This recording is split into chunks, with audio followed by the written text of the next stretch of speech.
नमस्कार दोस्तों, आप सभी का भोजपुरिया चौपाल में हार्दिक स्वागत है।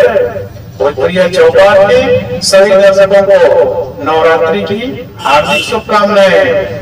माँ आप लोगों के जीवन में सुख, शांति और समृद्धि प्रदान करे, ऐसी हमारी कामना है। देवी जागरण के क्रम में आइए मिलते हैं त्यागी जी से। बहुत बहुत साधुवाद आदरणीय आशुतोष सर जी, भोजपुरिया चौपाल की तरफ से और हमारे तरफ से आप सभी दर्शकगण के बहुत बहुत साधुवाद बा। आप लोगों का प्यार मिलता है करी खाती आभार बा। अब इन नवरात्र की बेला में देवी जागरण में तो शुरुआत करने से पहले एक बार जोरदार से जयकारा लगावे के चाहिए माई के। तो बोली बोली अम्बे मैया की, दुर्गा भवानी की। जागरण बात ध्यान देने वाली बात बा। भाव, बिना भाव को कुछ ना मिलेला। दरबार बा सजल, माई के अनेक तरह के भक्त आवता ना, हर प्रकार के मांगे वाला माई से आवता ने। ओमे एक जानी महिला बाड़ी, वो पहुंच गई बाड़ी, उन्हों का कुछ दुख बा, अपना माई से कहतड़ी।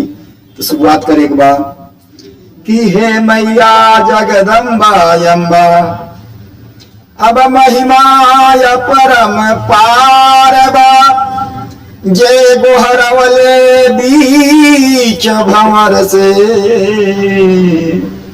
भव से नैया पारबा।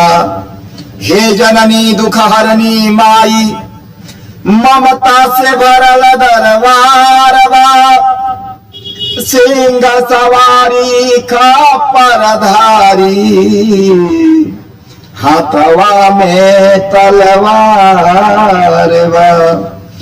कि ज्ञान के ज्योतिया आई के जलाना, त्यागी के ही है पुकार बा। लांगुर वीर करता अगुवानी, देवतन से भरल दरबार बा। बोली साची दरबार की, जैसे कैसे लोग लगावत अर्जी माई की दरबार में। महिमा तोहार सुनी आईनी दुआरिया, सुनी लेबू और हमार। महिमा तोहार सुनी आईनी दुआरिया, सुनी लेबू और हमार। माई हो चाही गोंदिया ललनवा, माई हो चाही गोंदिया ललनवा, होई जाई घर ऊंजी आर हो। माई हो चाही गोंदिया ललनवा, होई जाई घर ऊंजियार हो। जेहि दार जाई सबही भगावे, बझनी के नैया से हमके बोलावे।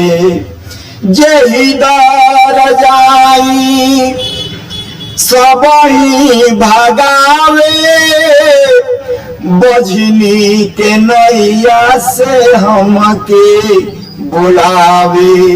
माई हो मोरा भरी दया चरवा, माई हो मोरा भरी दया चरवा।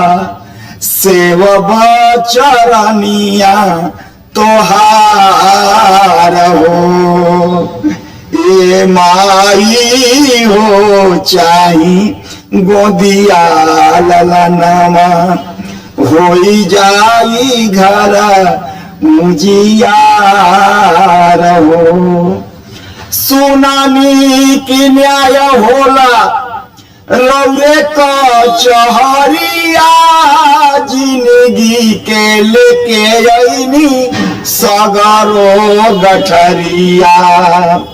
सुनानी की न्याय होला रौरी कचहरिया, जिंदगी के लेके अइनी सगरो गठरिया। माई हो भइल कवन कसुरवा, माई हो भइले कवन कसुरवा। तार चाहे मार काटार हो, ये माई हमें चाही गोदिया ललनावा।